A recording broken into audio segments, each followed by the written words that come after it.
Hello friends, welcome back to my YouTube channel. As you know, UPS is now trending in the news.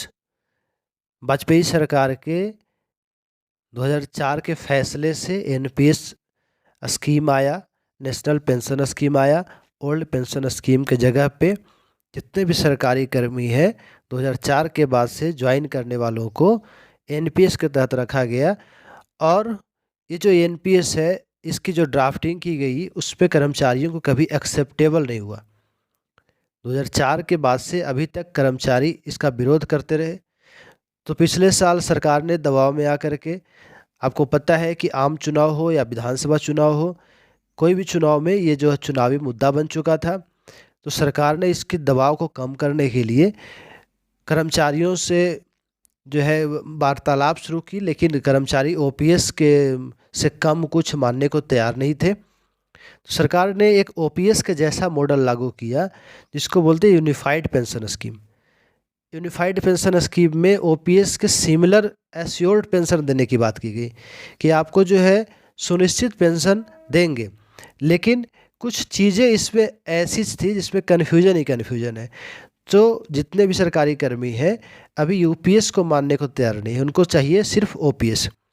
UPS में कही गई कि 10% आपका contribution NPS के जैसे लगेगा और उस कंट्रीब्यूशन जो सरकार के खाते में रह जाएगा, आपकी जो कंट्रीब्यूशन है उस पर कोई रिटर्न नहीं मिलेगा। और जो है पेंशन में भी उसको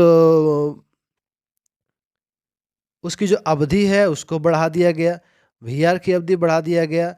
और जो है बहुत सारा उसमें जो है पेंशन जो यूपीएस का जो गजट है उससे बहुत सारी चीज़ें क्लियर नहीं की गई।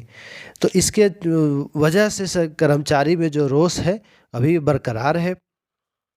तो अभी जैसे पिछले हफ्ते जो है यूपीएस का गजट ला दिया गया है, सरकार के द्वारा पीएफआरडीए ने यूपीएस गजट नोटिफिकेशन जारी कर दिया गया। उसके बाद 17 जनवरी तक यूपीएस पर चर्चा के लिए मेल के माध्यम से आपको फीडबैक मांगा गया है। तो जितने भी सरकारी कर्मी हैं या फिर पब्लिक डोमेन है या फिर आप जो है आपके बच्चे सरकारी नौकरी की तैयारी करते हैं, तो आई काइंडली रिक्वेस्ट यू कि आप जो है पीएफआरडीए के दिए गए ईमेल आईडी पे जा कर के अपने ईमेल बॉक्स से फीडबैक देना ना भूलें। यूपीएस में जो पॉइंट वाइज पॉइंट कम से कम 5 पॉइंट्स जो है आप उसमें दर्ज करवा दें कि जो है ये पॉइंट्स में सुधार की आवश्यकता है। तो अभी जो इस न्यूज़ में कहा गया है कि यूपीएस लागू करने को केंद्र का दबाव, हिमाचल प्रदेश जो राज्य है तो सबसे पहला राज्य, जैसा कि इनकी विधानसभा चुनाव में भी घोषणा किया गया था कि अगर हम चुनाव में जीतते हैं तो ओपीएस ला देंगे, सरकार के राज्यकर्मी को एनपीएस की जगह पे ओपीएस बहाल कर देंगे। तो इन्होंने वादे के जो है मुताबिक अपना ओपीएस लागू कर दिया, लेकिन सरकार जो है केंद्र सरकार इसको मानने के लिए तैयार नहीं है। अब जब यूपीएस गजट लाया है तो यूपीएस लागू करवाने के लिए हिमाचल प्रदेश गवर्नमेंट को लेटर लिखा। पहला जो लेटर लिखा उसमें हिमाचल प्रदेश ने अपनी कोई प्रतिक्रिया जाहिर नहीं की, लेकिन उसके बाद दूसरा लेटर लिखा कि आप जो है यूपीएस लागू करवाने के लिए कर्मियों को प्रेरित करें, आप जो है उस पर दबाव डालें। और यूपीएस को अगर आप यूपीएस लेते हैं तो आपको जो है लगभग 1600 करोड़ रुपए की आपको राशि दी जाएगी।